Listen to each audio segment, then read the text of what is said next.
Oscar Wilde, the great playwright and satirist, said, "If you want to tell people the truth, make them laugh, otherwise they'll kill you." So, a rabbi and a priest walked into a bar.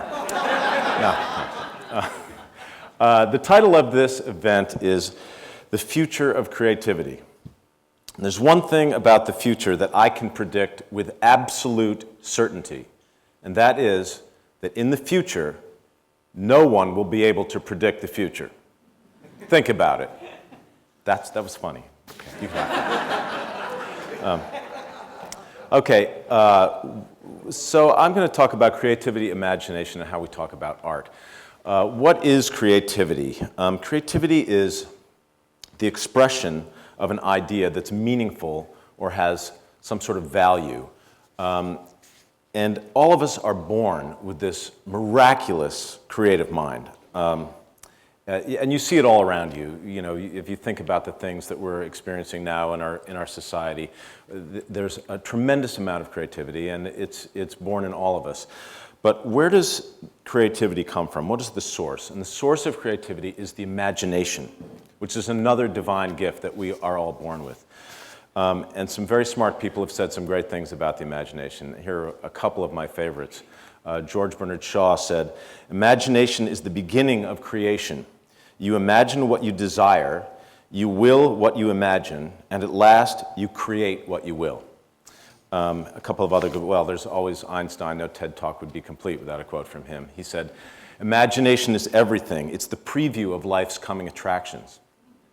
And then Emily Dickinson said, and this is really my favorite, "The possible slow fuse is lit by the imagination." So about 3 years ago, Newsweek published an article called "The Creativity Crisis." And in this article, they cited a study that has been going on for more than 50 years that was started by a guy named Paul Torrance and continued by his associates. And that study measured creativity in American children. And until about 1990, creativity was consistently on the rise. And in 1990, something began to happen, and the creativity of our children began to diminish, which was very upsetting for a number of reasons. Another thing that this article cited was a survey that IBM initiated amongst the top 1,500 CEOs in the United States, asking them what quality they valued most in their workers. And the answer was, the number one answer was creativity, creative thinkers.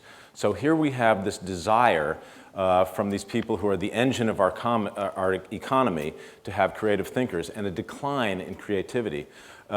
There's also other reasons that's distressing, because if you look around the world, you can see that there is a dire need for creative solutions to a whole bunch of other problems. So, as I said, we're born with these amazing imaginations and these creative minds. We're also born with muscles. Everybody's got them. And I think we know that if we don't use our muscles, if we don't exercise, they atrophy. Here is what I know. The arts are what keep the imagination strong. The arts are the gym for the creative mind. Dance, drama, music, literature, fine art. These are the things that build creative muscle and imagination. And yet, the arts, for some reason, are always devalued. They always take a back seat. They're always the first thing on the budget to be cut, especially in schools. Maybe not this school, this is fantastic, but in most public schools, it's the first thing to go. So somewhere along the line, people just don't get it. Some people got it. I'm reminded of a story about Winston Churchill when, during World War II, his Minister of Finance came to him and said, "Prime Minister, we really need to take the money that we're using to support the theater and put it toward the war effort." And Churchill's response was, "Well, then what are we fighting for?" He got it.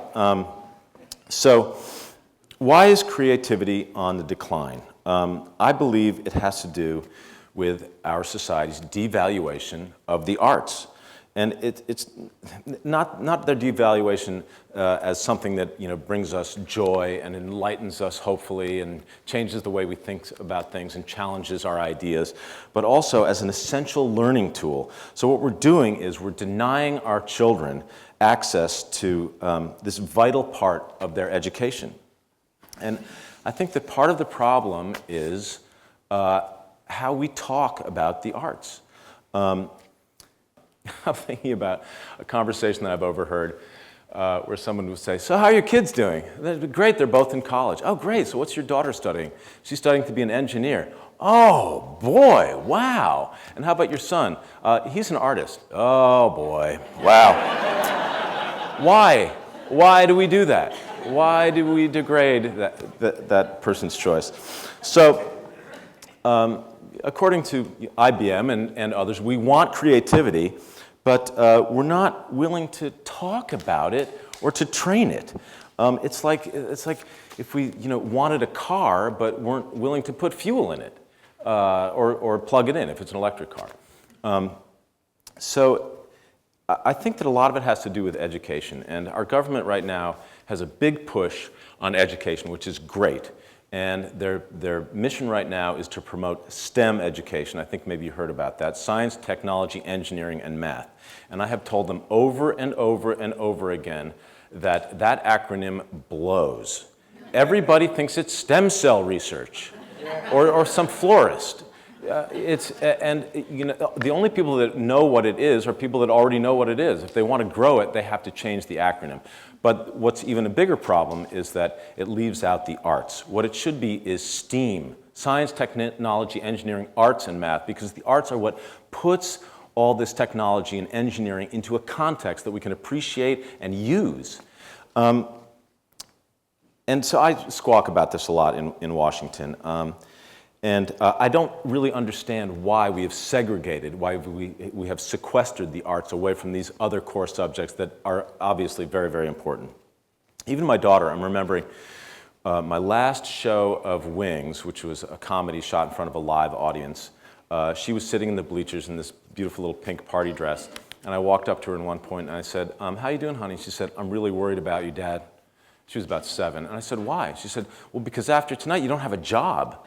And I said, "It's okay, honey. I'll take care of that. I'll get another job." She said, "No, Dad, I'm really worried about you, and I really want to help. What are you interested in? Science?" And I was like, "No, honey, I think I'll stick with acting for a while. So far, I'm doing okay." So there is some good news on this front. One piece of good news is that there are people like Dave Scott, who was an astronaut, a guy that I worked with on a miniseries called From the Earth to the Moon. He was our technical advisor, and he was the guy that drove the dune buggy on the moon. He was a test pilot, which makes him badass by definition. He walked on the moon. He was an astrophysicist, and he was adamant that we need to send artists into space because he had this profound experience, and his point of view was he did not have the language to put that into an emotional context that everybody could understand. How amazing that was.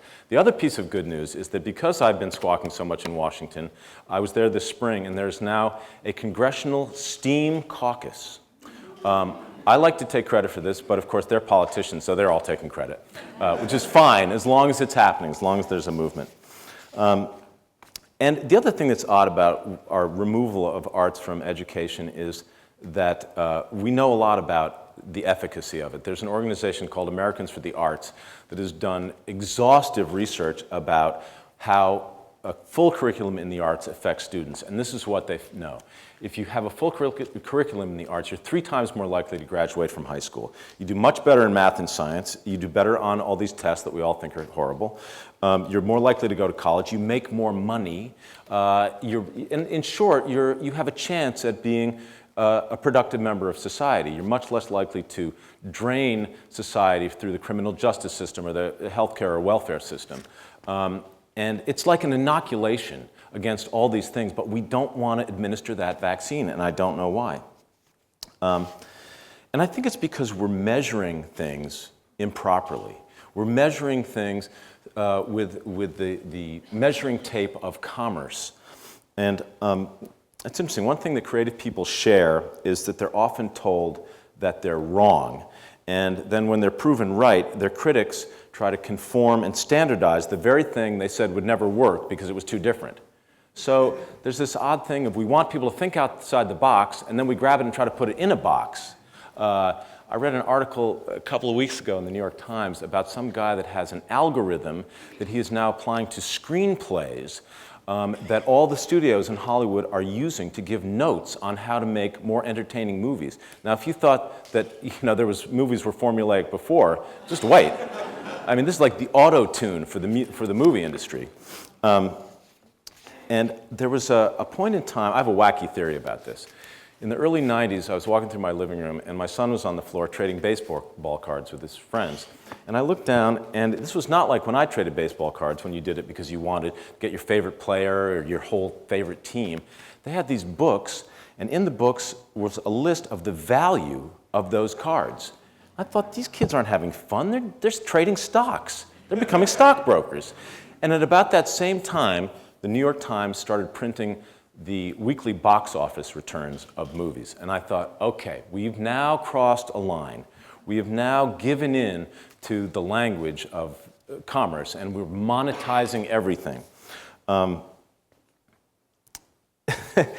It's gotten even worse. I was thinking about a year ago, I was on a red carpet, and which is this glamorous thing, right, that you do in Hollywood where people ask you questions like, who are you wearing? And I want to say, this is not Silence of the Lambs. I'm not wearing anybody. I'm wearing a suit. And some woman said to me, she put a microphone in my face and said, what are you doing to enhance your brand? And I was like, seriously? I now have to be a brand? I have to can myself like some soup? I can't just be an artist? So we've come a long way towards adopting this language of culture. So I think that this is what we need to do. If we want to affect the future of creativity, we have to reject this language of commerce. We have to change the narrative about the arts, and we have to put the arts on the plate with the main course. Okay, it's not dessert. It's not something extra. It's spinach. It's meat. It's potatoes. It's what we need to keep us going. So I entreat all of you to become emissaries for the arts, to talk about the artist in you with pride and with confidence and with dignity, and to make sure that your children and your children's children have access to the arts at home and in schools. The future of creativity will be determined by how much we encourage our children to use their creativity. And the way to do that is to immerse them in the arts, not as a career necessarily, but as a way to furnish their minds and keep their precious imaginations alive. Thank you very much.